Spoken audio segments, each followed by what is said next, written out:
Começa agora Sotaques do Mundo, o único podcast produzido e apresentado por refugiados, que traz um olhar diferente sobre migração e refúgio.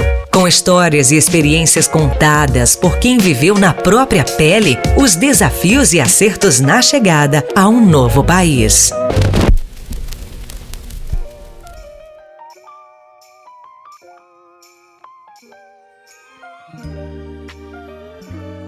Olá, sejam muito bem-vindos para mais um episódio de Sotaques do Mundo, com Marifer Vargas e quem les fala, Carlos Escalona. No episódio desta edição vamos a falar sobre o jornalismo migrante e a abordagem dos jornalistas na pauta migratória e de refúgio, não é, Mari? É sim. Para falar disso hoje, a gente tem dois convidados que são parte da casa, parte da família, parte de nossa caminhada aqui no Brasil, na caminhada do refúgio mesmo. A gente tem hoje... A gente tem hoje a professora Silene Victor. Eu vou honrar toda a sua carreira aqui, né? Vou tentar. Ela é professora titular do programa de pós-graduação em comunicação da Universidade Metodista de São Paulo, onde é líder do grupo de pesquisa Jornalismo Humanitário e Media Intervention. Além, é professora da Faculdade Paulus de Comunicação e da Fundação Getúlio Vargas lá. Tem pós-doutorado, eu não sabia que existia o pós-doutorado, meu Deus do céu! Tem pós-doutorado em Planejamento e Gestão do Território pela Universidade Federal do ABC, doutorado em Saúde Pública pela Universidade de São Paulo, mestrado em Comunicação Científica, especialização em Comunicação Aplicada à Saúde, ambos pela Universidade Metodista de São Paulo, e é representante na América Latina do International Center for Developing Peace, Cultura and Você pode falar? Rationality. Sediado no Qom, em Irã. Como jornalista e pesquisadora, tem investigado a dimensão social das migrações, uma das faces da atual crise humanitária global, na perspectiva do jornalismo humanitário e de paz. Somente. Só isso, gente. Só isso. Em construção ainda. Olha, em construção. E também temos a Rodrigo Borges Delfim. Olha que nome lindo. Ele é mestrado em Comunicação Social pela Universidade Metodista de São Paulo. Não significa que ela é sua professora, não. Sim. Hoje é pesquisador do grupo de pesquisa Humanisacom, de Jornalismo Humanitário e Media Intervention. Graduou-se em jornalismo pela PUC de São Paulo. É focado em temas ligados à política internacional e nacional, deslocamentos humanos e políticas públicas. É fundador responsável pelo portal Migramundo, site personalizado na cobertura jornalística sobre migrações. Trabalha atualmente na rádio CBN e acumula passagem pelo portal da UOL e pelo jornal Folha de São Paulo. Gente, vamos embora já. Nossa, o que estamos fazendo agora? Não sei não. Nossa, eu ouvi o currículo da CDN, eu vou embora eu aqui. Não, claro que não. Gente, primeiro que nada, muito obrigado por vocês toparem estar conosco aqui no nosso episódio. Sejam muito bem-vindos, vocês são da casa também. E é uma honra para nós estar com vocês. Falar desse tema, não é polêmico, mas é um pouco... urgente, né? É urgente, delicado e pouco comunicado. Porque parece mentira. Tem pouquíssimos jornalistas que tratam a pauta do refúgio e da migração com um toque respeitoso, valorizado, humano, sim, respeitando a história de cada um de nós, sendo sensível aos temas de cada um de nós, e respeitando, sobretudo, a humanidade. A gente muitas vezes esquece que a gente é pessoa. E que também, se a gente certamente chega a uma situação vulnerável, sim, mas não é para explorar essa vulnerabilidade. É para mostrar, certamente, mas para não ficar aí. Muitas vezes a gente recebeu jornalistas em casa ou fez pautas onde a gente saía com um ranço, sabe? Porque a falta de delicadeza era total. E não é que a gente fique nessa postura de, coitado de mim, tem que me tratar diferente, tem que dar um tratamento especial. Não, acho que seria uma coisa simples, tem empatia com a pessoa. Empatia, respeito também. Sensibilidade. E um pouco de sensibilidade, né? O que a gente quer falar é isso, porque tem vezes que tem pessoas que a gente entende a correria do jornalista, do dia a dia, do diarismo, né? Mas a gente tem que ter um filtro também, saber como tratar as pessoas. Não pode ser que muitas vezes, vou falar uma parte meio pessoal, que eles ligam e tanto estudantes de jornalismo estão começando, estão no metade do curso, ou já estão para sair, ou pesquisadores também, já vários pessoas bem experimentadas. Psicologia, que acho que menos filtros tem, porque eles ligam para a gente fala rapidinho sua história em 5 minutos. Gente. Então aí como é que eu vou resumir minha história em 5 minutos rapidinho, porque ele tem o que fazer. Ou muitas vezes eu falo assim, gente, eu esqueci de ligar para você e amanhã eu tenho que entregar, você me fala rapidinho aí. Ou... Fala rápido, você me manda um áudio aí rapidinho. Então, ou ligam para a gente assim, você não conhece, sabe, eu tô fazendo uma matéria sobre, sei lá, Síria, tá? E aí, você conhece alguém...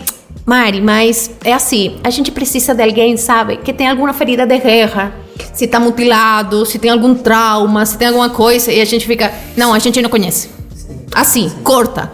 Já chegaram a perguntar detalhes de por que a gente tá aqui, sabe? E é bem constrangedor, é bem incômodo, mas como tem isso assim, tem pessoas que, nossa, são como vocês, super respeituosos com a história de cada um, super amáveis e tem aquele tato delicado para abordar, que a gente acaba se abrindo como um livro, sem vergonha nenhuma, porque não faz que a gente sinta vergonha da trajetória ou das razões por que a gente está aqui.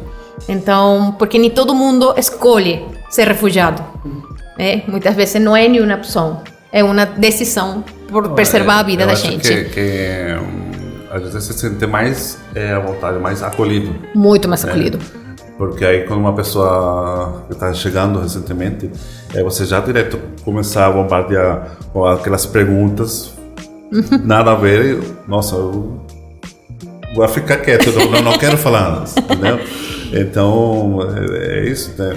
É uma coisa que não só no refúgio, a migração, acho que no dia a dia, a gente estava falando ontem com a Mari, que meses atrás aconteceu uma tragédia de desastres naturais aqui no Brasil. Então aí como que chegar para uma pessoa e falar assim que a casa caiu, a primeira pergunta que falar assim, exemplo, caiu a casa, perdeu uma família. Como você se sente? Que pergunta é essa, gente? Não é? Como que essa pessoa vai se sentir, né? E isso leva... Vai fazer o quê? Isso. E isso leva a um questionamento que a gente se faz desde essa perspectiva, que é parte do objetivo destas conversas com todos vocês. A ética do jornalista, como é que funciona? Como que funciona essa ética? Na faculdade, como é que isso. Tem uma matéria que existe que chama, vamos a cursar ética jornalística? Ou tem alguma coisa? Ou isso é intuição? Ou você vai desenvolvendo na trajetória? Bom, primeiramente, né, agradecer vocês, Carlos e Marifê, pelo convite, uma oportunidade singular, e também ouvir vocês antes mesmo da nossa fala, cumprimentar o Rodrigo Borges, que também é uma referência no jornalismo, na cobertura migratória, né? Ele é muito modesto, mas ele mas pode deixar a modéstia lá fora. Tem de aceitar esse reconhecimento. Se empodera, deve ser. Se empodera. E eu estava aqui ouvindo vocês assim, bem atentamente, que essa questão da escuta, né, ela também é fundamental. Acho que nós falávamos um pouco nos bastidores sobre isso. Quando nós falamos em refúgio, ou quando nós falamos em população em situação de necessidade, né? Em inglês a gente usa aquela expressão people in need, né? Como é que a gente traduz isso? Uma pessoa que está numa situação, naquele momento ela está precisando de ajuda, neste caso, por exemplo, ajuda humanitária. E aí quando você traz a questão, vamos ouvir, e aí a gente ficou durante muito tempo nós usávamos a expressão vamos dar voz. Eu também, né? Então assim, muitos artigos meus, científicos ou técnicos, né, jornalísticos, usando essa expressão, nós precisamos dar voz aos refugiados.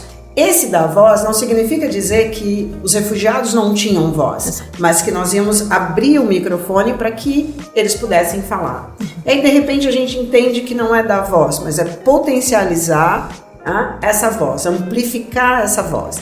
Aí depois nós entendemos agora que não adianta você amplificar a voz dos refugiados, das pessoas em situação de refúgio, e talvez a gente tenha de usar muito essa expressão, né? O refugiado, ele é um rótulo, né? Ele é um rótulo, como você se refere ao favelado, como você se refere ao morador de rua. E às vezes nós entendemos assim, pessoas em situação de rua é eufemismo, né? É uma forma também de amenizar. Mas aí o que diz o padre Júlio Lancelotti, que é uma grande referência em questões humanitárias. A gente tem que trazer o padre Júlio. Isso, precisam, com certeza. Sem dúvida. E ele vai dizer, elas estão naquela situação de rua, elas não são de rua. Não. E aí, quando vocês não são refugiados, vocês estão em condição de refúgio. Em situação de refúgio. Né? E aí nós entendemos que depois nós potencializamos a voz. Mas e sobre a escuta? Quem está ouvindo vocês? E nós precisamos sensibilizar para a escuta. Então, nós trabalhamos com a ideia de voz, escuta, pertencimento. Porque nós precisamos da conjugação de voz e escuta, né? Voz e audição, para que se tenha esse sentimento de pertencimento. Exato. Não só vocês pertencendo à sociedade que acolhe, mas a sociedade que acolhe entender que o refúgio faz parte do mundo no qual ela está inserida, né? E aí você tem essa construção. Para chegar nessa questão da ética, eu faço um pouco a meia-culpa, porque acho que vocês têm de idade, tem de sala de aula. Morro de medo de dar esses exemplos, né? Morro de medo. Mas 27 anos formando jornalistas, já formei parece número de pescadora, né? Mais de 8 mil jornalistas no Brasil. Existe a cadeira de ética, que é geralmente a cadeira de ética e legislação. Mas a que ética nós estamos nos referindo? Não sou professora de filosofia, mas há uma discussão de que a ética aplicada ao jornalismo, ela vai corresponder a ela vai corresponder a um código de conduta. E aí você segue aquela conduta ou não, de acordo com seus interesses. Então nós não estamos falando da ética na sua essência. E aí nós temos de pensar se nas cadeiras de jornalismo, para tratar de questões que são como a de refúgio, mas de questões como o Carlos traz, o desastre em Petrópolis, como é que eu vou captar imagens de uma mulher que está chorando a morte de uma criança, né, de um filho ali soterrado, uma morte extremamente trágica, e você está com a câmera aberta em cima dessa mulher. Uma cadeira de ética e legislação, ela não dá conta. Então, será que nós não temos de trazer para dentro das salas de aula, neste mundo que está extremamente nervoso, trazer para dentro das salas de jornalismo uma cadeira que trabalha a questão da ética humanitária, né? Uma ética, né, na sua profundidade, tratar principalmente dessa questão do comportamento do jornalista dentro desta, né, no centro da questão que ele está abordando. Quando o Carlos fala, você tem então 5 minutos cobrindo os refugiados sírios, né, e palestinos, mas sírios e palestinos no Irã, que é o país com o maior número de refugiados per capita, principalmente quando nós fomos entrevistar os sírios ali na fronteira, aí a URDA, que é uma agência humanitária muçulmana, que pouco se fala também. Né? São sempre as grandes agências e tal, e eles são responsáveis por vários campos, e eles disseram, você quer ficar o dia inteiro no campo? Como assim? Sim, nós vamos ficar o dia inteiro no campo, ouvindo as histórias, conversando, etc. E ele falou, não, porque como nós estamos acostumados aqui a receber jornalistas, chegam, sobem o drone, captam imagens, aspas, né? Incríveis, imagens que uma imagem, né? Capa de revista. Capa de revista, sobrevoo de um campo de refúgio, né? Que você consegue ver atrás das montanhas. Olha, atrás das montanhas ali é a Síria. O cara tá aqui, a casa dele tá ali atrás das montanhas, mas ele tá num campo de refúgio. Quer entrevistar alguém? Não precisa. Não precisa. Né? Isso nós chamamos de fórmula. Isso é uma fórmula. E que e ele estava se referindo não a um jornalista brasileiro, a um jornalista estrangeiro, né? Então assim, infelizmente isso virou uma fórmula, né? Isso é um padrão e que nós precisamos exatamente romper com esse padrão, né? E a fórmula do Migramundo? A fórmula do Migramundo. Acho que preciso voltar um pouquinho. Primeiramente, agradecer o convite do Carlos e da Marifer por estar aqui, dividindo a bancada com a professora Silene Vitor, que é minha orientadora e uma das grandes referências para mim no sentido profissional e pessoal. Então, é uma responsabilidade imensa estar aqui presente com vocês três. E acho que tem que devolver um livro por aí. E fazer eleição de caça. Com certeza. Já fica puxão de orelha. Sempre tem isso, né? Devolver o livro da professora. Não, vamos lá. Mas antes ainda de falar sobre a ética, a fórmula do Migramundo, acho que vale a pena pegar o gancho da professora Silene e falar sobre essa questão, qual que é a ética, como é que isso se aplica no jornalismo profissional, como é que tem sido aplicado. Eu acho que isso passa muito por um debate também sobre as escolas de comunicação, porque para alguns jornalistas do mercado e tal, não deveria existir faculdade de jornalismo, deveria ser apenas uma especialização. E aí, quando você ouve esse tipo de questionamento, esse tipo de situação, gente, não tem como não haver uma faculdade de jornalismo, e a faculdade de jornalismo precisa ser pensada para que dê conta, ou pelo menos dê referências, dê bases para que o jornalista saiba pelo menos o caminho das pedras de como lidar com uma situação como essa, sabe? Então, é realmente um momento de questionamento, de mudança de paradigma sobre essa profissão, sabe? Então, a gente vê um conceito muito mercadológico sendo reproduzido pela maioria das universidades. A gente vê na prática que isso não está dando conta. Lembro muito das aulas de ética que eu tinha na PUC São Paulo. Ainda era uma coisa assim, e ainda era no currículo, ainda dei a sorte de pegar a última turma de um currículo que estava sendo deixado de lado, e no ano seguinte ia ser um currículo novo. Então, ficou aquela situação de limbo, assim, sabe? E não era uma aula que exercia um grande apelo junto aos estudantes, até junto à própria instituição, sabe? Então, ficou algo meio jogado. E quando você se vê em situações como essa, de lidar com um desastre, de lidar com dores, com pessoas que estão numa situação limite, você percebe que, gente, referência que eu tenho para cobrir isso. Exato. O que eu vou fazer? Você vai travar, sabe?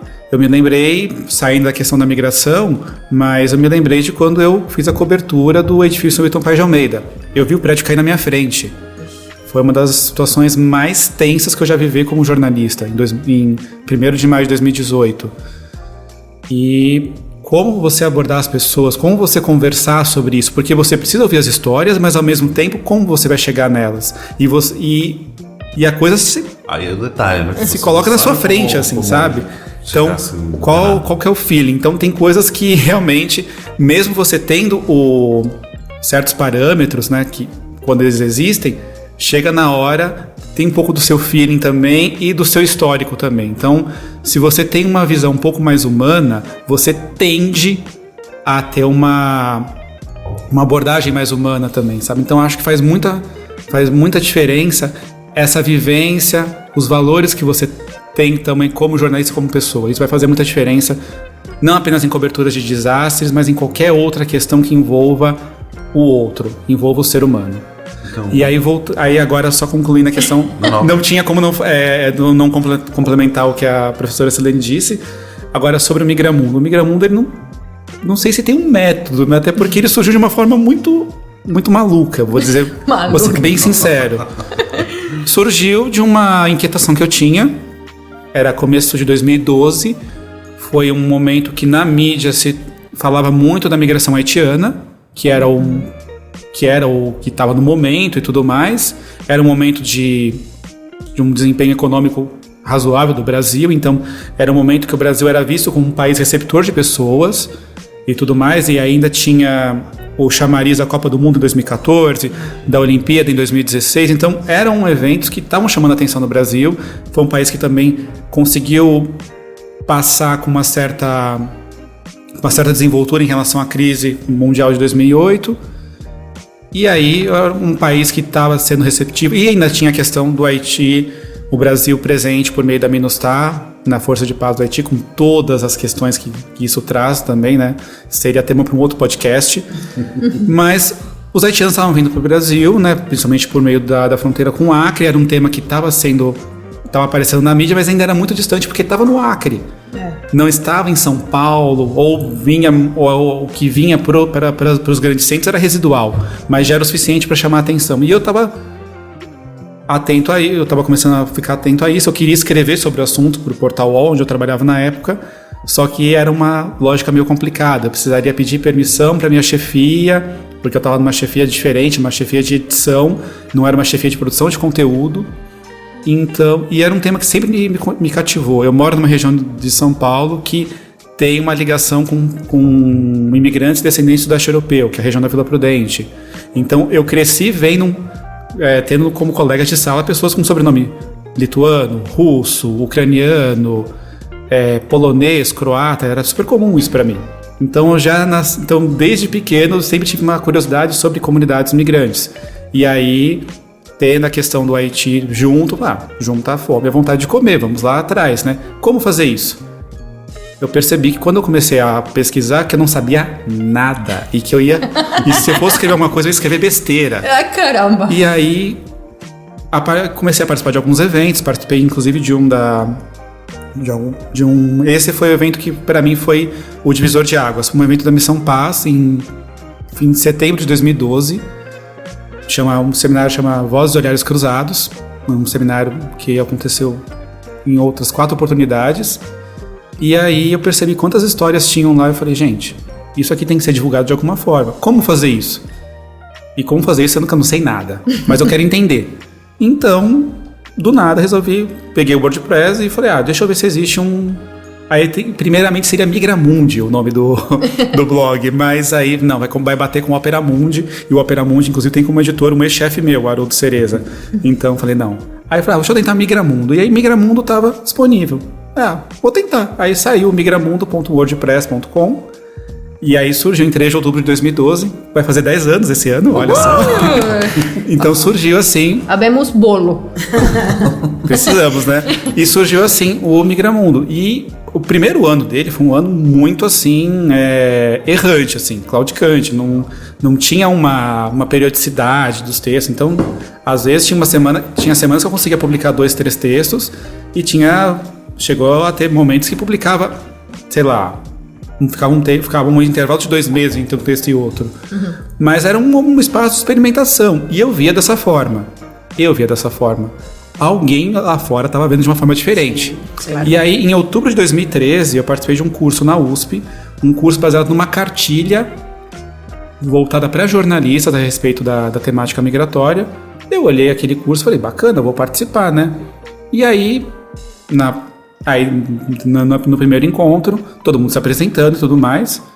Conheci gente que já estava lidando com a temática há décadas, né? 20, 30 anos... jornalistas migrantes. Falei, gente, o que eu tô fazendo aqui? Ok. Aí, tudo bem. Chegou minha vez. Bom, meu nome é Rodrigo Borges, eu tenho um blog chamado Migramundo. Aí todo mundo olhou pra minha cara. O que eu falei de besteira aqui? Não! O que aconteceu? Não. E aí, nos intervalos do café, alguém veio conversar comigo. Hoje é um grande amigo meu também, né? Um tradutor peruano, chama Vitor Gonzalez. Foi por muito tempo também um voluntário na Missão Paz. Ele chegou assim, então você que é o Rodrigo do Migramundo? Eu falei, ui, sim, por quê? Deu ruim. Depende. Quem tá procurando? Eu falei, olha... Quem tá buscando ele? Não, muito prazer, porque... Você é do Serasa? Você tem meu CPF? Tem? Nossa, que prazer te conhecer, porque eu cheguei no seu blog e tal, e aí eu achei o site da Caritas, o site da Missão Paz, e tem uma pegada legal. Gente, alguém conhece, alguém que não é meu amigo conhece esse blog, sabe? Esse evento pra mim virou a chave, porque, então, é isso. Gente, tem pessoas que estão vendo o Migramundo como um site de referência, como fonte de informação. Eu falei, gente, então, peraí. E outubro de 2013, se a gente voltar um pouquinho antes, em maio de 2013, em São Paulo, foi criada a Coordenação de Políticas para Imigrantes da Prefeitura de São Paulo. Não demorou muito, em novembro de 2013, teve a primeira Conferência Municipal de Políticas para Imigrantes. E aí, falei, gente, isso aqui tem que ser divulgado. Então, posso dizer que a primeira conferência foi a primeira cobertura, de fato, do Migramundo. A melhor maneira, o melhor jeito de começar. E aí, 6 anos depois, teve a segunda conferência, eu participei também, então deu para fazer essa ponte, assim. Então, a partir daí, desse curso que teve em 2013... eu passei a mudar a visão que eu tinha sobre o Migramundo. Não como um blog pessoal, como algo de experimentação. Já começou a tomar forma. A ideia foi vê-lo como um possível site, um possível projeto jornalístico a respeito da temática de migração. Porque eu, do nada, me vi... Gente, eu tô cobrindo um buraco, é isso? Então, e aí eu percebi que realmente faltava formação... faltava a base.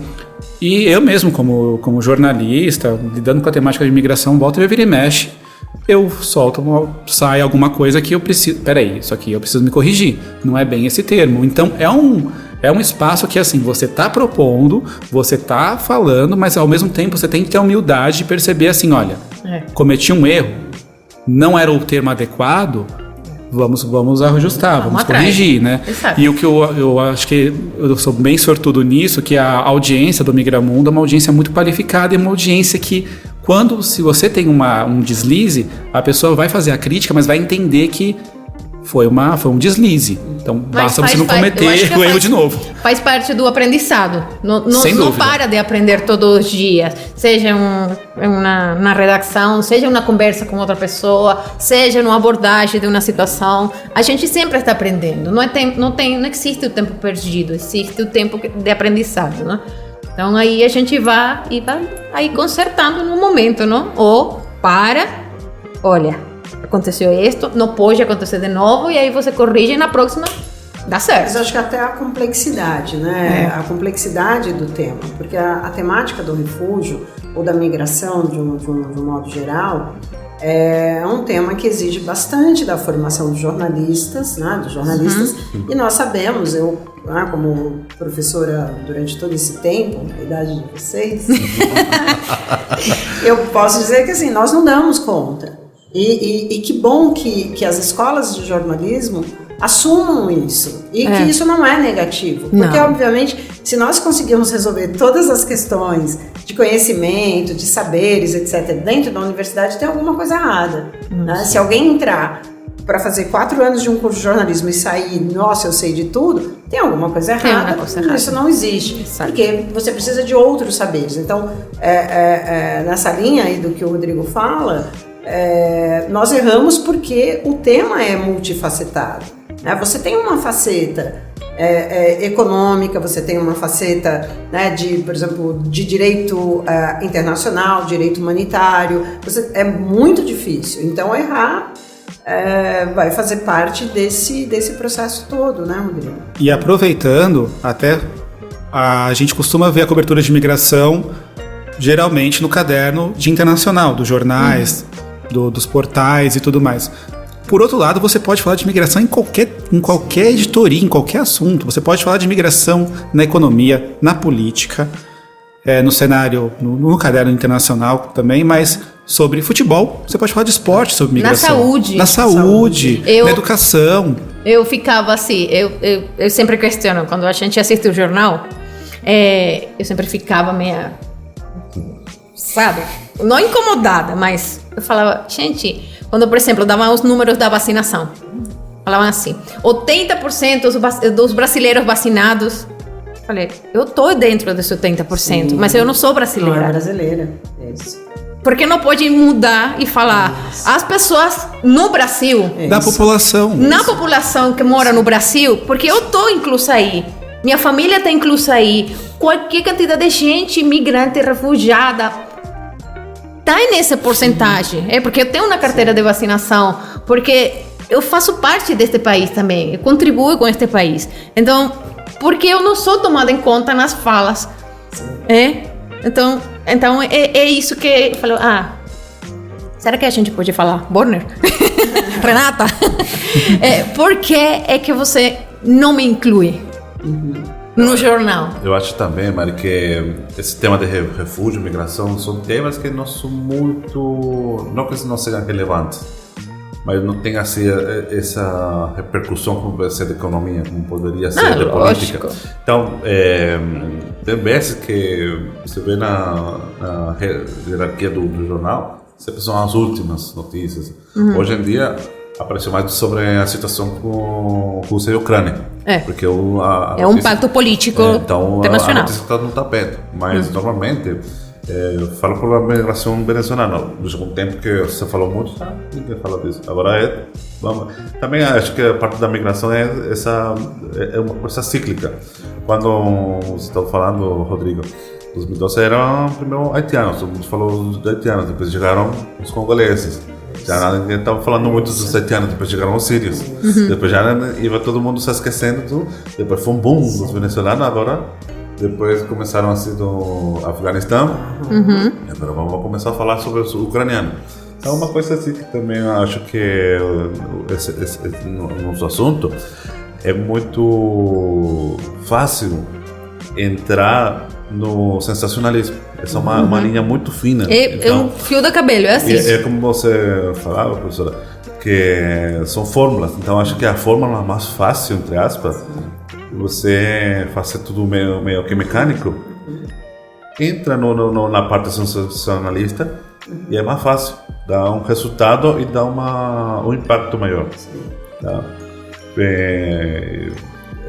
Muito ruim, não? Mas o que vende é isso, um sensacionalismo. Aí tem vezes quando você decora ou você fala alguma coisa positiva, acho que não é muito relevante. Eu falo assim porque a gente uma vez ligaram para nós quando começou essa oleada da interiorização com os venezuelanos.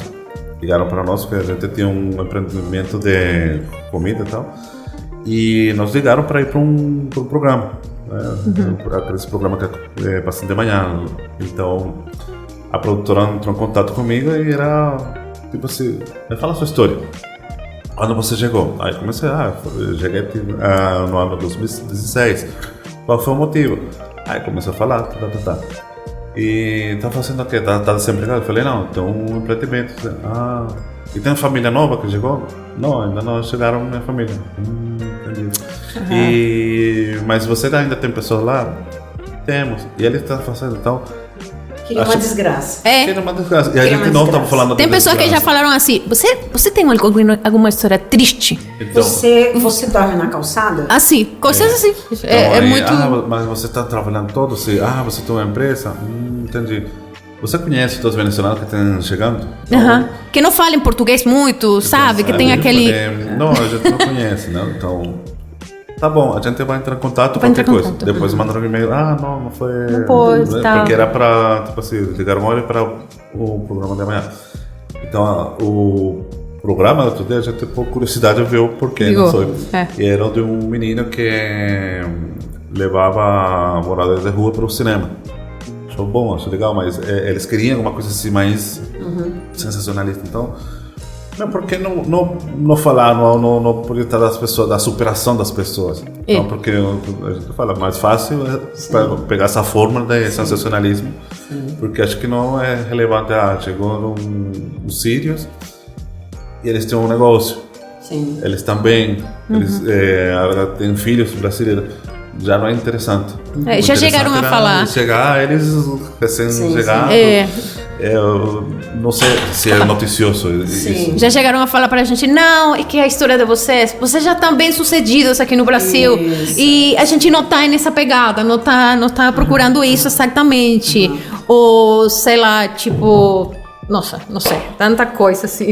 Isso é uma fórmula, né? Essa expressão de fórmula. Mas como se cuidar, como vocês como jornalista quando abordam a temática, não cair nesse sensacionalismo? Então, tem aqui, nós vamos voltar para a questão da ética, obviamente, e assim, nós temos de fazer um pouco de... fazer essa reflexão crítica e entender assim, o que está por trás dessa construção, né? Se vocês observarem a imprensa brasileira, você vai ver uma mesma paisagem. Os jornalistas que estão aí na chamada, né, mídia hegemônica, mainstream e tal, você tem as redações majoritariamente brancas, formada por egressos, né, de grandes escolas de jornalismo, que são escolas que formam a elite, essa elite intelectual, né, filhos de classe média alta, classe A, a sua maioria, e são pessoas que não viveram e você não precisa viver o sofrimento, né, situação de sofrimento, de pobreza extrema, ter se deparado com a insegurança alimentar na tua infância, etc., para você ter minimamente, né, eu ultrapasso um pouco a ideia da palavra empatia, porque tem um momento que empatia parece um creme para você passar no pão de manhã e tomar café. Né? Ela passa não dá... empatia. Passa empatia. Passa empatia. Amor, você já tá saindo? Esqueceu de passar empatia.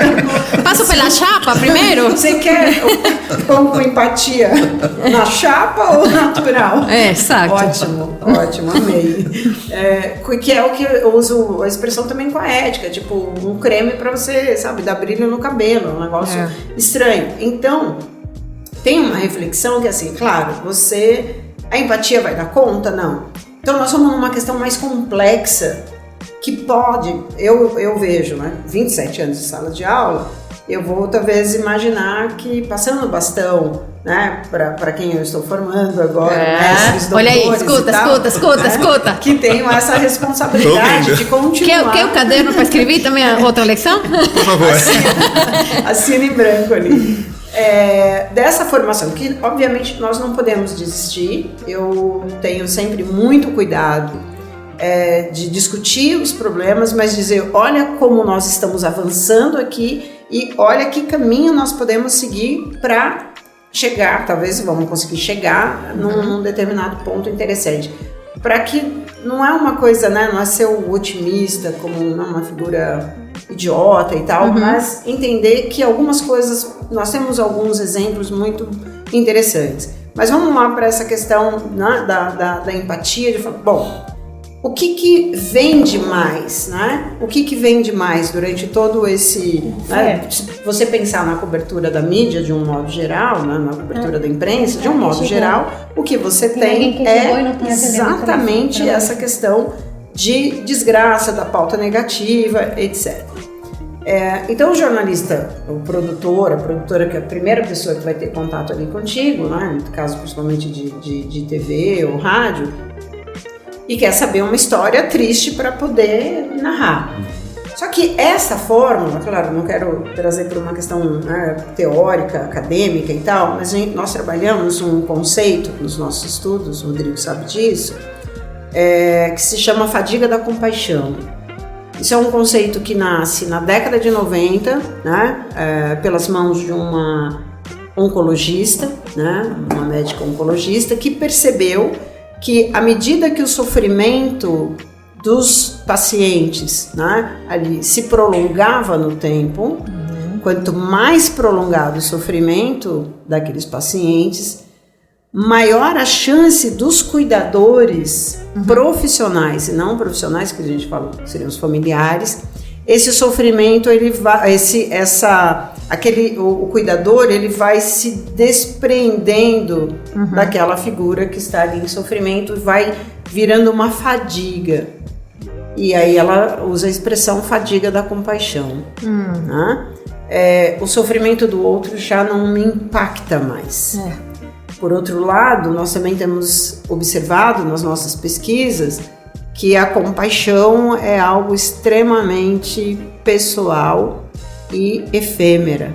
Então eu posso sentir ou não compaixão por você, e essa compaixão ela pode resultar numa doação de uma cesta básica. Eu me sinto bem porque eu te doei uma cesta básica e acabou. E aí nós vamos conectando que esse tipo de cobertura vai gerar aquilo que, aí, desculpa, né, trazer essas citações assim para quem está nos ouvindo, mas aí uma filósofa chamada Hannah Arendt vai usar, né, ela tem um conceito que é a política da piedade.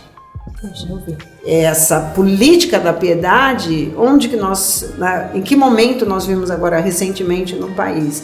A fila de doação de cesta básica, né, e marmita. Que não é que não seja importante. Que não seja. Mas é um paninho. Isso, e aí, Marifê, você doa. Então, assim, você tinha lá emissoras de TV dizendo, né? E aí vira um marketing pessoal também. Então, emissoras de TV dizendo, e claro, nós temos de reconhecer que legal, que ainda bem que fizeram. Ótimo. Mas não, esse tipo de ação não faz a roda da política rodar. Não. Então, aí tem uma expressão que nós usamos neste contexto de cobertura de questões humanitárias que diz... na verdade, é um provérbio japonês que fala que os desastres acontecem, as tragédias acontecem quando nós nos esquecemos delas.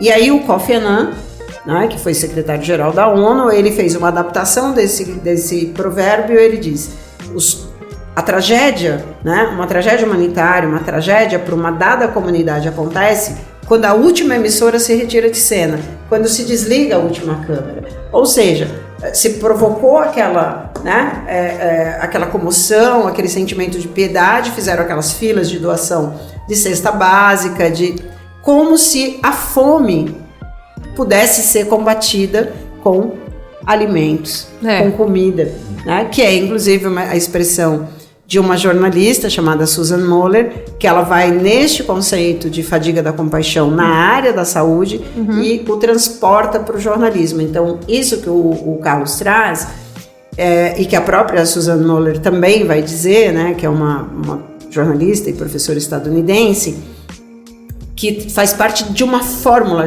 ela já está todinha pronta. Então, quando eu entrevisto um refugiado venezuelano, congolês, né, um imigrante haitiano, etc., eu já saio da redação com o texto pronto. Eu só quero encaixar a tragédia dele dentro desse texto. E se não tem essa tragédia, eu não tenho a pauta.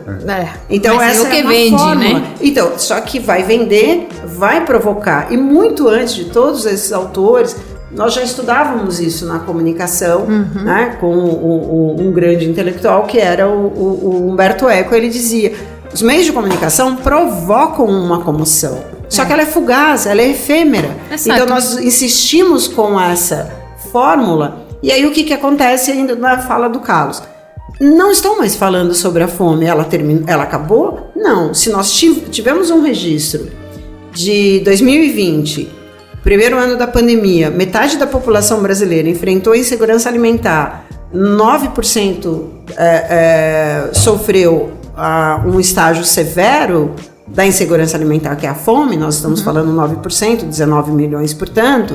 Essa fome acabou? Não. Ela só não está sendo mais coberta. Então, eu saio da fome, da fila da fome, eu vou para a fila do osso, né? Aquelas cenas brutais, né? Aquelas imagens, e que as pessoas estão sendo, a imagem delas está sendo, né, captada ali e transmitida e tudo mais. E aí você sai da fila do pão, do osso, vai para a tragédia, vai para o Afeganistão, do Afeganistão você vai para depois do Afeganistão vem Petrópolis, depois de Petrópolis vem a Ucrânia, e já estamos esperando qual a próxima tragédia, porque a fórmula está pronta. Então, assim, nós temos de romper isso, e a forma de romper, né, e eu vou fazer propaganda, né, a forma de romper é o que vocês estão fazendo aqui, que é uma ação que nós chamamos de, eu não gosto de usar a expressão, eu não gosto de usar estrangeirismo, claro, mas a palavra intervenção, vocês como irmãos, né, latino-americanos sabem, né, da história, né, da ditadura civil-militar no Brasil, e a palavra intervenção ela é muito negativa. Em português, eu acho que em espanhol a mesma coisa. mas nós usamos então, mantemos, né, acabamos mantendo a expressão em inglês, que é media interventions, né? Então são intervenções de mídia. Então se a mídia, né, se os jornais, se a mídia de um modo geral, né, porque não é só a imprensa, você tem a representação do que nós também não usamos representação, mas subrepresentação, porque é uma forma de subrepresentar vocês nos programas de auditório, nos programas de TV, na publicidade. Nós não temos visto refugiados em publicidade que não seja vendendo ajuda humanitária. Muito certo. bem. E aí nós vamos para intervenções de mídia, que é exatamente esse trabalho que vocês estão fazendo, que é, se a mídia não consegue dar conta de brecar essa fórmula, de quebrar essa fórmula, então, por meio de ações, de projetos, de iniciativas de media interventions, que é isso que vocês estão fazendo, nós vamos levar outras abordagens. Não gosto também da palavra narrativa, que está muito desgastada, mas assim, outras abordagens, outros enquadramentos sobre a questão do refúgio. Então, parabéns. Obrigada. Bem da fórmula. E isso, sobretudo, ajuda a tirar um outro estereótipo que cai muito, que a mídia faz isso, a mídia faz aquilo, como se a mídia fosse algo completamente homogêneo. Iniciativas como essa mostram que a mídia está longe de ser homogênea, entendeu? E nem deveria ser, até porque se a mídia é um reflexo da sociedade, a sociedade é complexa, então essa complexidade também tem de vir à tona de alguma forma. Então, de alguma forma, o Migramundo tenta adicionar algo a mais a essa complexidade. Este podcast tenta adicionar algo a mais. As rádios web, mantidas por comunidades migrantes, principalmente bolivianos, peruanos, fazem esse trabalho também. Jornalistas migrantes que utilizam as redes sociais para passar o seu recado, para fazer informação, fazem esse trabalho também. Então, é preciso também olhar a mídia não por esse lado tão estereotipado, mas olhar pelo que também pode ser feito a partir dela. A mídia é uma grande ferramenta. Agora, o que uso você vai dar para essa ferramenta? Claro. Você tanto pode dar um uso construtivo, como você pode utilizar a serviço dessa fórmula para reprodução e retroalimentação das tragédias. Eu não consegui ouvir o que a professora Silene disse e não lembrar de um dos fatos que eu acho mais marcantes e negativos do que eu já vi na questão de imigração no Brasil, que foi a foto que ganhou o Vladimir Herzog de 2015, que foi a clássica foto, odiosa foto de um haitiano tomando banho. A foto foi feita à revelia dele, mas assim, essa foto ganhou um prêmio de direitos humanos aqui no Brasil. Deu um grande debate sobre isso, mas ainda assim o Instituto resolveu premiar essa foto porque traduzia um sofrimento e tudo mais. Foi uma foto que até o autor, para defender essa foto, utilizou o argumento da foto, daquela foto famosa da menina correndo do napalm no Vietnã. Ou do menino na beira do mar. Exatamente. Então, utilizou-se, e inclusive a foto do Vladimir Herzog é de meados de maio, né? A foto do menino Alan Kurd da questão na Síria é de setembro. Um espaço de tempo muito curto, inclusive. Não tem como não lembrar disso.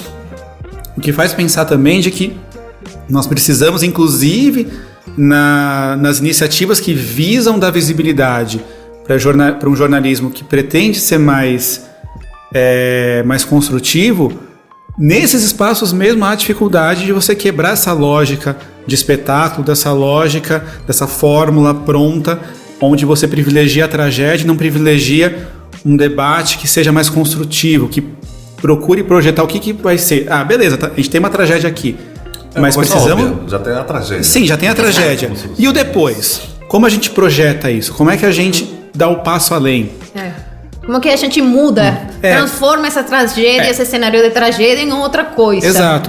Para melhor. Não vamos ficar no buraco da tragédia. É algo que, por exemplo, no Migramundo tento sempre me questionar. Qual é o passo seguinte? Como a gente pode ver isso de uma forma diferente, sabe? Como existem as tragédias? Existem, mas a gente vai ficar sempre chorando? Não. Por que não dar um passo seguinte? Por que não? Não é ser um mundo poliana, não é ser como a gente chama de jornalismo de soluções. Mas é preciso pensar além disso, né? Para evitar justamente essa fadiga. Que a gente cai nessa fadiga da compaixão, na fadiga, nas diversas fadigas que vão existir.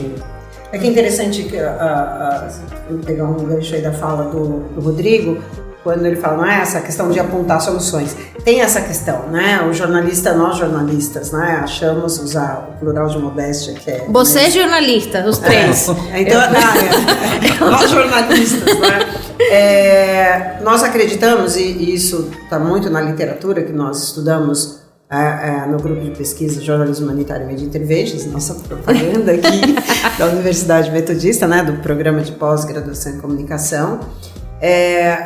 Nós temos esse entendimento que quando nós cobrimos a tragédia, a dor de alguém, nós vamos resolver o problema, né, da dor. Vejam vocês que nós temos visto alguns colegas cobrindo a guerra na Ucrânia e tirando fotos deles usando capacetes, colete à prova de bala, escrito imprensa e com os escombros lá atrás. É claro que você fala, eu quero registrar que eu estou aqui. Claro. Né? Eu quero tirar uma foto com vocês. Né? Aqui. Eu quero dizer, olha, estive com a Marifê, com o Carlos, com o Rodrigo. Você quer registrar aquele momento. Agora, quando você pensa assim, tira uma foto minha, caracterizado de jornalista de guerra, e aí atrás tem escombros, que era um prédio, com crianças, com mulheres, com idosos com demência senil, pessoas com deficiência, etc.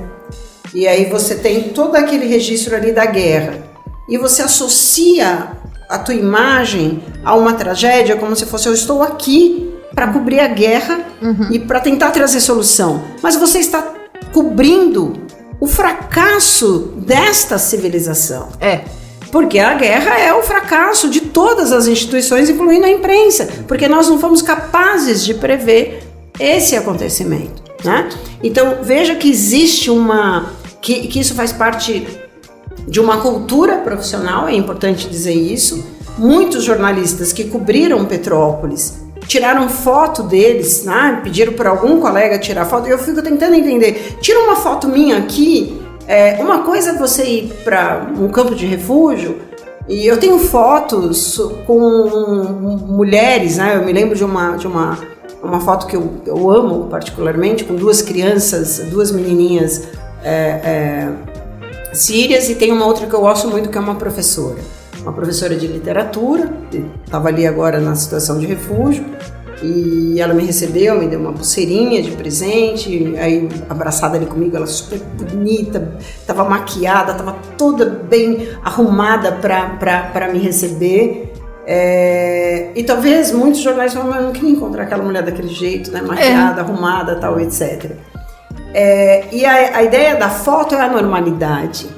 Então nós precisamos cobrir, né? Claro, o entendimento aqui de que normalidade eu estou dizendo, né? Ela é uma mulher, uma professora de literatura que está num campo de refúgio tentando alertar as meninas sobre, né, um casamento precoce, sobre a importância de estudar, de acreditar que a guerra vai acabar. Por que eu tenho de mostrar a foto daquelas crianças que estão ali descalças e brincando numa lama, e eu tiro uma foto minha aqui dentro de uma dessas, né, de umas casas? Uma outra questão, nós temos de parar de chamar de barraca, ou de barraco, ou de container. Ali são casas. São casas. Né? São casas.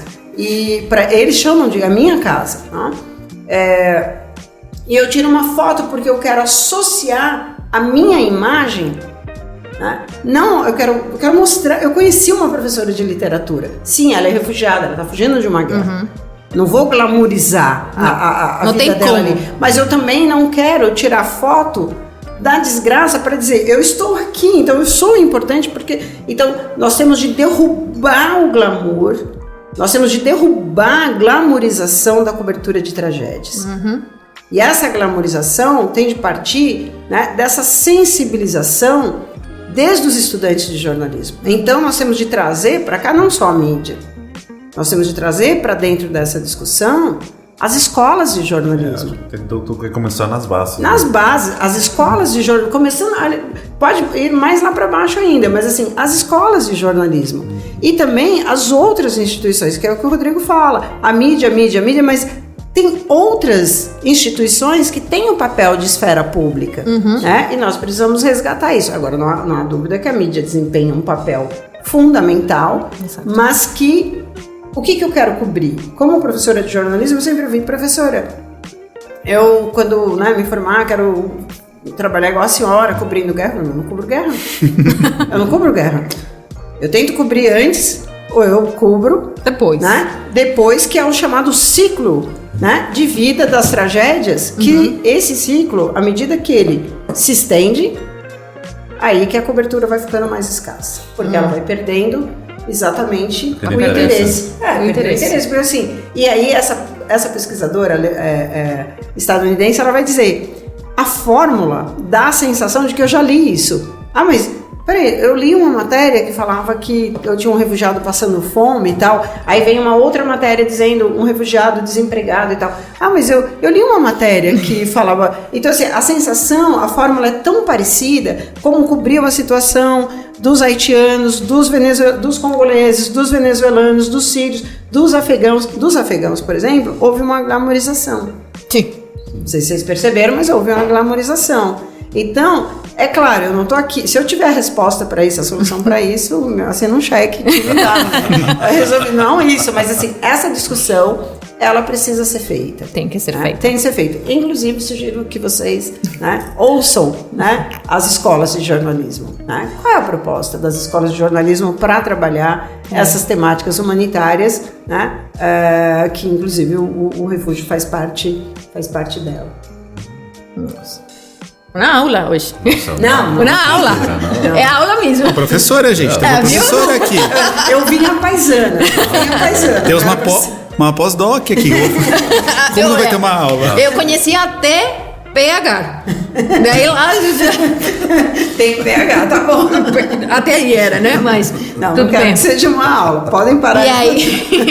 E aí vocês, como jornalistas que documentam histórias, qual foi já a história mais bonita que vocês já documentaram? Nossa. É difícil, né? Se a gente perguntasse qual foi a história mais triste, vem na hora. Mas a mais bonita. O mais marcante. O mais marcante, significativa. Aquela que... São tantas, né? Uma já tá aqui. Fala você primeiro, Rodrigo, porque a minha tá aqui. Eu vou me preparando emocionalmente para falar sobre ela. Olha, não vou dizer que seja talvez a mais marcante, mas eu vou dizer que é uma das mais recentes, que é um projeto que foi feito, e aí acho que entra muita questão de algo que é muito importante na questão migratória, que é a articulação em rede.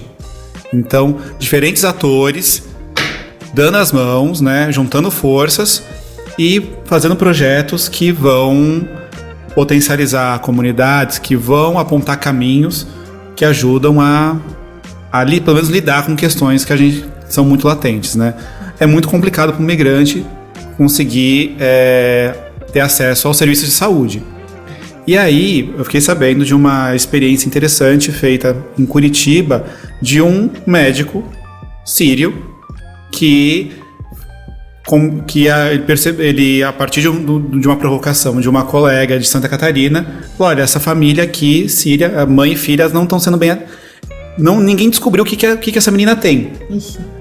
Ela tá indo, volta e vira e mexe, tá indo pro hospital e não consegue... e ninguém consegue descobrir qual está sendo o atendimento dela. Acho que ela não foi bem atendida.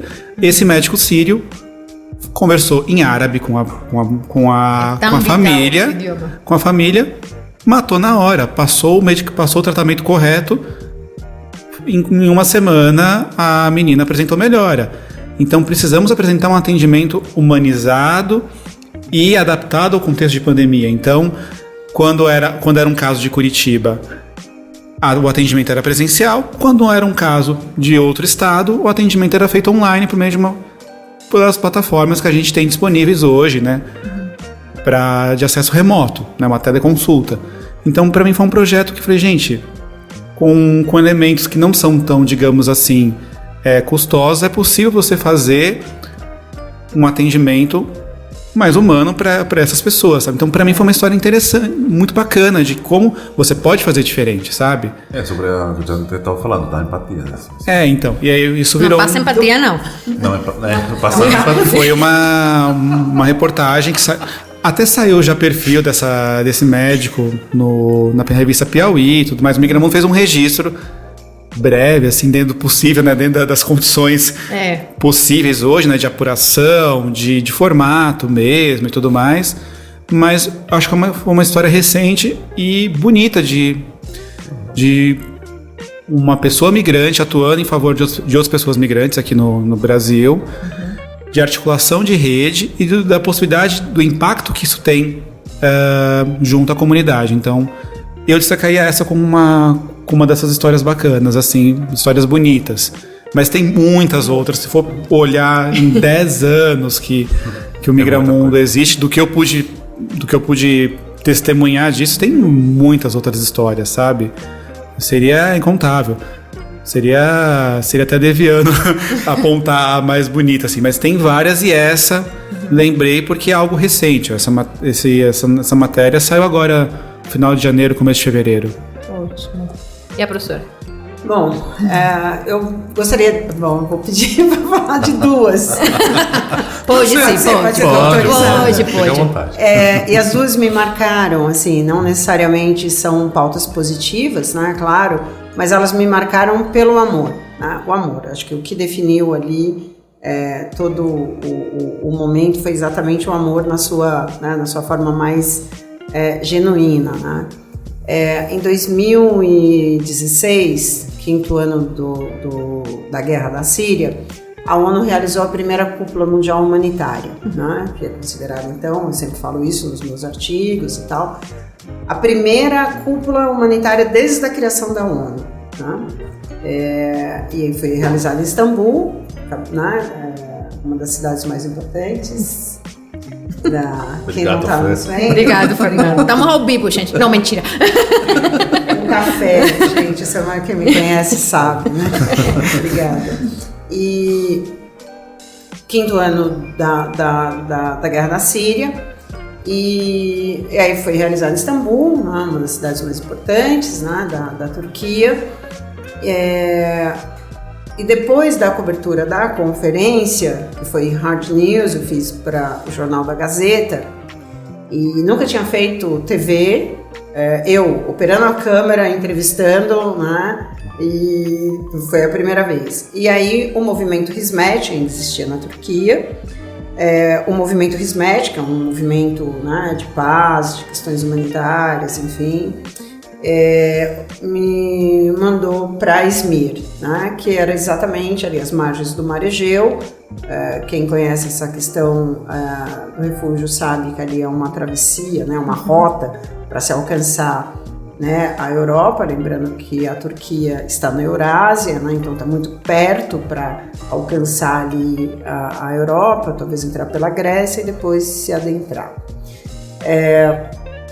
E aí eu fui entrevistar uma família que estava num hotel, vivendo eram várias famílias dentro de cada quarto uma família, e aquela família ia tentar a travessia. E era uma família de origem curda, então não falavam turco, não falavam árabe, falavam curdo. Então foi meio a gente fala em português, tinha uma brincadeira antiga, que era o telefone sem fio, né? Então eu perguntava em inglês, o tradutor passava do inglês pro turco, o turco passava até chegar no curdo. Mas na hora que eu cheguei no hotel, hotel porque foi um dia um hotel, mas assim, uma habitação precária. E aí quando eu cheguei, já tinha entrevistado uma outra família em Izmir, né? Eles iam tentar a travessia, aquela família, um casal e duas crianças. Quando eu cheguei, o menininho de 5 anos pulou no meu colo e ele me abraçou, e foi um abraço, e eu sou muito forte, porque a vida me fez, eu não tive muita opção não, né? Eu sou forte, mas também sou muito sensível. E aí na hora, era uma criança 5 anos de idade. Isso foi maio de 2016, a morte do Alan Kurdi na praia turca tinha sido em setembro, né, 6 meses antes, e aí, 8 meses antes, quando eu chego, ele veio ali pro meu colo e toda a reportagem foi feita com ele sentado no meu colo. E aí, não é o ar, é a história, gente. Sentado no meu colo. E aí o pai dele falou, minha esposa não quer falar, né? Ela não se sente bem e tal, não, tudo bem. Também não gostaríamos que vocês gravassem dentro do quarto. E eu estava com um cinegrafista turco naquele dia, um jornalista, e ele disse, não vou gravar mesmo. Eu já não ia gravar. Ele dizendo, essa imagem não nos interessa, né? E aí toda a reportagem foi feita com o menininho lá no colo. E aí num momento o pai disse assim, ele deve pensar que você é uma parente nossa. Meu Deus do céu. E aí quando eu saí dali, eu fui pro hotel, que eu estava hospedada e caí no choro. E uma amiga jornalista disse, Silene, você não estava preparada para fazer essa matéria, né? Acho que Ninguém. Que lindo que, né? Eu fui tomar um café e o Carlos pôde dizer isso. Né? Que bom, te agradeço, Carlos. Nós nunca estamos e nunca vamos estar. E se o dia que nós estivermos preparados para isso, vai ser o dia que nós vamos subir um drone sem ouvir essas histórias, vai né? ser tudo mecânico. Tudo mecânico, isso. E assim, chorei muito, e aí, claro, você vem com aquela... Eu liguei para meus amigos turcos que tinham feito a ponte para eu fazer essa entrevista e tal. Muito bem, isso foi em 2016. E aí depois, em 2018, eu fui pela primeira vez e lembrando, né, a Turquia é o país com o maior número de refugiados, número absoluto, né? Então tinha aquela atenção, o porquê que a cúpula foi lá. E aí em 2018 eu fui, a minha segunda história, eu fui cobrir a situação dos refugiados sírios na fronteira, no Vale do Bekaa, ali na fronteira com a Síria, né? Tem várias fronteiras, ali a do Bekaa. E os meus anfitriões dessa organização humanitária chamada URDA, né, que é muçulmana, me falou, Silene, eu vou te levar numa casa, numa das habitações lá do campo, que você vai gostar muito da família, é uma senhora que fala muito bem, enfim. Quando eu cheguei, tinha uma cadeira de rodas na frente. E aí você pensa tudo, né? É barro, né? As ruas de um campo, enfim, é de terra, ou você coloca ali pedra por causa da lama. E aí como é que você se locomove alguém com mobilidade reduzida acentuada para andar usar a cadeira de rodas? E aí quando eu entrei, era um senhor, assim, rapidamente todo o conjunto ali eu identifiquei com demência senil, porque a minha mãe teve Alzheimer. E aí quando eu cheguei ali, já sinto que... Aí sentei e tal, e eu não fumo. E aí eu percebi que realmente tinha um quadro ali de demência senil. Ele tirou um cigarro, colocou na boca dele, olhou para mim aquele sorriso muito genuíno, né? De um idoso que se aproxima muito, né? Daquela ingenuidade, né? De uma criança. Ele sorri assim para mim, pega um outro cigarro e me oferece. E eu tô dentro de uma casa, eu não fumo, e aí ela falou, aí a esposa dele falou, pode fumar. Eu falei, vou fumar então, né? E começo a fumar. E aí eu falei, eu posso fotografar vocês, né? Ela falou, não. Ok. Não pode, porque sempre pergunto, claro, sempre falo para os alunos perguntarem, e se a resposta for sim, perguntar para você mesmo agora se realmente esse sim está seguro. Ok. Porque pode ser um sim que você tem a responsabilidade a partir do teu conhecimento sobre o alcance de uma notícia e daquela imagem, porque você não desaparece da internet. Aquilo não vai desaparecer. Se é realmente um sim, aí cabe a você. O não, pronto. Tudo bem. E aí ele continuava olhando e sorrindo, e aí ele olhou para ela, e era um olhar assim, era o amor da forma mais genuína, né, possível. E aí ela sentou do lado dele e falou, não, agora eu quero que tire a foto, eu quero que mostre para o mundo, né, que é o amor que nos mantém aqui. Ai, meu Deus do céu. Acabou, Aí... pode parar. Para. Não, mentira. Eu ainda me emociono, isso é de 2000. Ele vai emocionar, não tem como. É de 2018, então você assim, falando e eu imaginando do livro e imaginando todo o cenário, sabe? Isso, porque assim, não é uma... Você tem a tragédia ali, você tem algo muito forte, né? Que sustenta ali. Que ajuda a isso. Então, do mesmo jeito, do mesmo modo que você chega em alguns lugares, e nós temos que tomar muito cuidado com a crítica a religiões, né? O que nós estamos criticando? Porque em alguns lugares a religião é a única coisa que eles têm. Exato. E ali naquela casa, uma coisa muito forte que eles tinham, obviamente, como muçulmanos, né? Além da religião, era o amor. Então ela queria estar forte e bem porque o companheiro dela estava com um quadro de doença senil, né? E usa uma cadeira de rodas, né? E aí depois também tem essa questão que a gente descobre, né? Quando eu me emociono, todas as vezes que eu falo sobre esses dois casos eu me emociono bastante. Que a gente fica com que é um pesquisador austríaco sul-africano que mora no Canadá, que ele tem trabalhado com isso, chama Anthony Feinstein, é um psiquiatra sul-africano, ele trabalha com a lesão na alma. Então nós jornalistas somos feridos na alma quando cobrimos esse tipo de pauta. E aí também nós precisamos de cuidado. Cuidar exatamente para não nos afastarmos desse tipo. Porque você fala, eu não tenho mais condições de cobrir isso. Aí você deixa de cobrir. Então também tem de cuidar dessa lesão na nossa alma. Nossa, realmente. Nossa, eu um beijo a você por ter uma professora assim, sabe? Eu faria a lição de casa certinho. Sentiu a responsabilidade, né? Certinho. Eu não deixaria de preencher todas as respostas da prova. Exato. Gente, é muita coisa. Emocionante. É muito emocionante. É muita coisa junta. Não sei, é muito. Tá, então para ir fechando e para dar mais sentido à nossa conversa, vocês têm que eu acho assim, deixa eu explicar de algum jeito. A gente colocou nas nossas conversas o sotaque do mundo porque cada vez que a gente fala com alguém, a primeira coisa que perguntam seu sotaque é de onde? Porque é diferenciado, né? Sempre, cada vez que falam conosco, é assim. Para Carlos, ele dissimula muito bem o sotaque. Porque a gente sempre fala, ele estudou português. Eles começam a falar depois, você não é daqui. Você não é daqui. Pelo sotaque. Pelo sotaque. Percebi que você não é daqui. Mas ele consegue disfarçar mais um pouco. Eu sei já...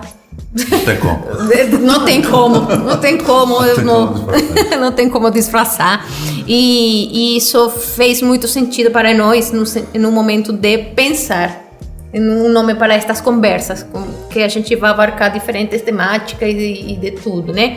Mas temáticas que são comuns entre todos, indistintamente que sejam brasileiros ou que temos um sotaque diferente.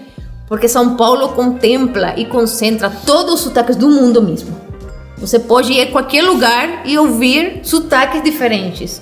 Ouvir palavras diferentes. Ouvir conversações diferentes. Eu já tive um monte de lugares que liga o celular, toca o celular, a moça fala em lingala, desliga, tá falando com você em inglês e com você em português e ela meio entende o espanhol e consegue conversar. Gente, quando a gente junta em casa os amigos, parece a reunião da ONU. Porque cada um fala e pensa em nossas próprias línguas de origem e consegue traduzir no português. Então, para isso, esses sotaques têm que ressoar. Tem que ser eco na cidade como São Paulo, em um país tão continental e tão diverso como o Brasil. E que a gente sempre agradece, que o Brasil é tão grande que cabemos todos.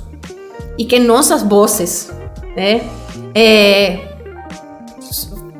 são vibrantes, nossas vozes gritam, não só desgraças, sino conquistas, alegrias, sei lá, um monte de coisas que precisam ser ouvidas, né? Precisam sim. Então, já para finalizar, vamos ver as palavras, não? As palavras. Para eles, meio surpresa, não? Meio surpresa, mas tem que ser assim. Isso é... Bate-bola, coisa rápida. Tipo prova da professora Silene. Manda aí.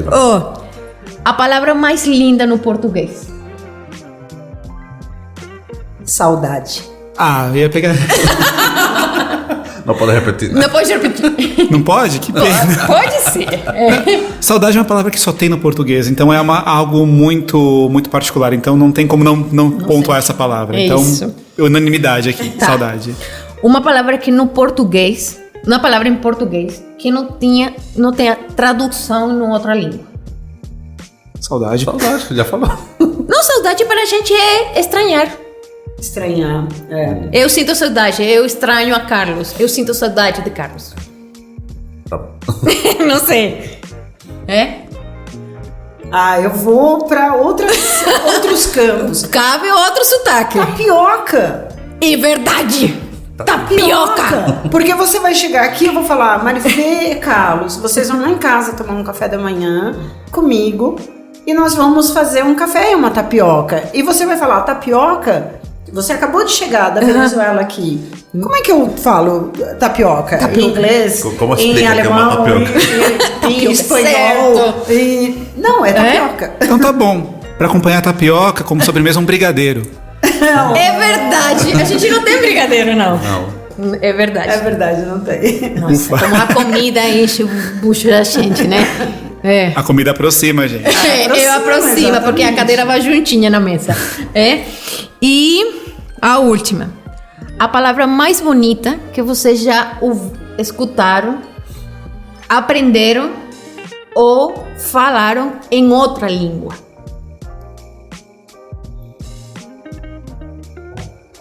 Silene, por favor, não me critique pela pronúncia, mas uma palavra que eu gosto bastante, que eu aprendi não faz muito tempo, assim, Wanderlust, em alemão, Certo. E ela significa o quê? com a palavra. Não, vai lá. Uma pessoa que, espero não estar cometendo nenhuma gafe, mas uma pessoa que desbrava o mundo, vê o mundo como algo para você aprender, expandir horizontes, né? Um viajante, sabe? Ok. Então alguém que eu costumo ver eu vejo a migração como uma janela para o mundo, como algo que você aprende sobre o mundo a partir das pessoas. Então, para mim é algo que me motiva muito a perseverar, a manter o Migramundo, apesar de uma série de solavancos profissionais e pessoais que existem, mas é algo que me motiva a continuar com esse projeto em paralelo com outras atividades, tanto acadêmicas quanto profissionais e pessoais. Como é que é a palavra? Wanderlust. Wanderlust. Inclusive tem uma música de uma banda chamada Gogol Bordello, que o nome da música é Wanderlust King. Conhece? Eu adoro, as músicas do Gogol Bordello são muito legais, inclusive uma música que chama Imigraniada, que vale muito a pena de ouvir. É muito bom. E a palavra da prof? Café. A palavra mais bonita do mundo. Coffee, né? Coffee em inglês, café em alemão, Cafecito. cafecito em espanhol, e eu aprendi em árabe a dizer Ana, Urdu, Kahwa, que é café. Os árabes vão ouvir, tá errada a pronúncia, tá bom. Kahwa. Carruá. Gente. Ana, Uridu, Ana, eu. Aham. Uridu, quero. Gosto, gostaria, queria. Kahwa, café. Vou mandar pro Hassan corrigir. E é interessante, eu falo café porque quando eu cheguei nos campos, né, de refúgio, meus anfitriões haviam dedurado, conhecem essa expressão, né? Haviam falado que olha, vamos receber uma jornalista e ela gosta muito de café. Então todas as barracas ali da ONU, as casas, né, improvisadas que eu visitei na maioria dos campos, ou no Líbano ou na Turquia, seja campo de refugiado palestino ou sírio, me receberam com café. Nossa, então então é a palavra tem que significado me bastante. conecta bastante. Maravilhoso. Tá. Bom, gente, muito obrigado por vocês participarem mais uma vez aqui no nosso podcast. Muito feliz pela cátedra da professora. Hoje foi cátedra, gente. Rogério, Hoje foi cátedra mesmo. Lindo também saber a história do Migramundo. Fui surpreendido. Surpreendido de quê, amor? De quê? Que a pessoa que participaria do podcast seria justamente uma das minhas referências, né? Viu? Então dá um frio na barriga que vocês não fazem ideia. Mas faz todo o sentido, porque a gente quando planejou todas as temáticas, a gente falou assim, quem tem que vir são amigos. Exatamente. Você tem que ser amigos. E que lindo que você já se conhece, você já tem uma trajetória, você já tem um caminho andado, uma tarefa na lição de casa pendente, muitas. Um livro que devolver, um assunto pendente aí entre vocês, mas tudo vai ser resolvido, tá? Nada é permanente, tudo muda, vai passando. Então, de verdade, obrigado, graças por vir, por estar aqui com nós, por compartilhar esta loucura, este invento, este experimento com nós. E nós estamos muito gratos. Parabéns a vocês pela iniciativa, não é, Rodrigo? Como eu disse, nos bastidores tem que trazer algumas coisas dos bastidores, né? Nós vamos estudar essa iniciativa, isso tem de ser, sabe, divulgado, é um relato importante de uma iniciativa singular. Vocês mesmos já fizeram esse mapeamento e viram que não tem. Então, assim, nós podemos fazer um podcast. Nós vamos falar sobre refugiados, né? Eu não sou refugiada, né? Eu sou migrante da seca. Eu sou uma deslocada, né? Uma história de deslocamento interno em decorrência da seca. Mas não sou refugiada. E aí, que bom, né? Vocês falando com essa propriedade toda. Parabéns pela iniciativa, já nasceu com muito sucesso. Assim. E trazendo algo mais dos bastidores também, né? São conhecimentos, são experiências complementares, né? Então, quem está vendo da parte do jornalismo, da academia, tem uma visão. Agora, quem vive as questões do refúgio, da migração na pele, tem outra. E não é um exclui o outro, mas se você bota essas experiências para conversar, você tem um quadro muito mais amplo e que transmite um entendimento muito melhor, muito mais qualificado para as demais pessoas. Então, estamos todos no mesmo barco, então vamos compartilhar essa missão. É isso, o mesmo barco que não tem que afundar, o mesmo barco que tem que levar uma mensagem para todo mundo, né? E a gente tenta isso, não é falar de nós. Não é nem sequer falar conosco, é nós falar com todos, porque isso é o que a gente quer, mostrar a perspectiva de nós, né? Bom, gente, Sotaques do Mundo chegou para vocês graças a Estúdios Tônica e Curtimento Produções. Muito obrigado por estar conosco, um forte abraço e até a próxima semana. Tchau, tchau. Você ouviu Sotaques do Mundo, com Marifer Vargas, Carlos Escalona e seus convidados, professora Celine Vitor e Rodrigo Borges Delfim. Fique ligado em nossas redes sociais e plataformas digitais. @Sotaques do Mundo e não perca os próximos episódios.